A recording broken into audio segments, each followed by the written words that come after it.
வெள்ளை காராமணி பயறு வச்சு கோவா ஸ்டைலில் ஒரு தேங்காய் பால் கறி இன்றைக்கி செய்து பார்க்கலாம்.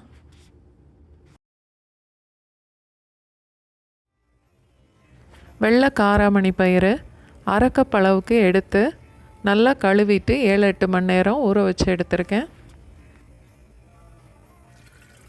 அதை குக்கரில் சேர்த்துட்டு அதோட 4 இல்லை 5 பச்சை மிளகாய் பொடிசாக கட் பண்ணியும் சேர்க்கலாம், இல்லை இந்த மாதிரி 2 உடச்சி கூட சேர்த்துக்கலாம். பொடிசாக வெட்டின இஞ்சி 1 டேபிள் ஸ்பூன், பூண்டு 2 டேபிள் ஸ்பூன், பொடிசாக வெட்டின வெங்காயம் 1 கப் அளவுக்கு, மீடியம் சைஸில் ஒரு தக்காளி,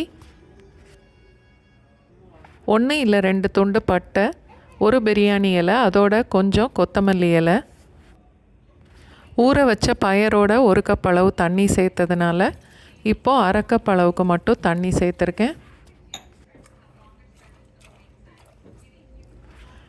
எல்லாம் சேர்த்து பயரோட நல்லா கலந்துட்டு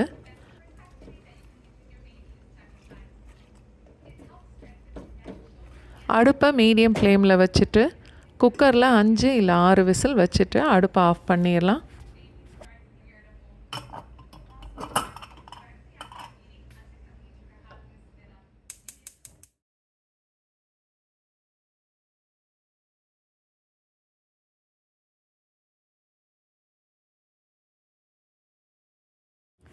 எல்லாம் சேர்ந்து நல்லா வெந்திருக்கு.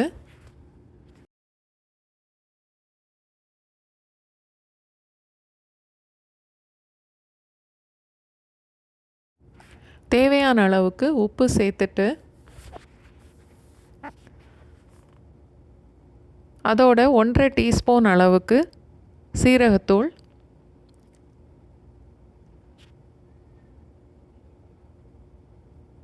3 டீஸ்பூன் மல்லித்தூள், அதோட அரை டின் அளவுக்கு நான் தேங்காய் பால் சேர்க்குறேன். ஃப்ரெஷ் தேங்காய் பால் சேர்க்குறதுனா நல்ல பெருசாக ஒரு மூடி தேங்காயிலிருந்து பால் எடுத்து சேர்த்தா சரியாக இருக்கும். நல்லா கலந்துட்டு கறி கொஞ்சம் கெட்டியாகிற வரைக்கும் கொதிக்க விடணும். கொதிக்கும்போது நடுவில் 1-2 வாட்டி நல்லா கிளறி விடணும். இந்த கோவா ஸ்டைல் கறி சாதத்தோடு சேர்த்து சாப்பிடவும் நல்லாயிருக்கும். ஆப்பம் இடியாப்பத்தோடையும் சேர்த்து சாப்பிடலாம். கறி ரொம்ப கெட்டியாக வேண்டாம், இந்த அளவுக்கு இருந்தால் சரியாக இருக்கும். இப்போது அடுப்பை ஆஃப் பண்ணிடலாம்.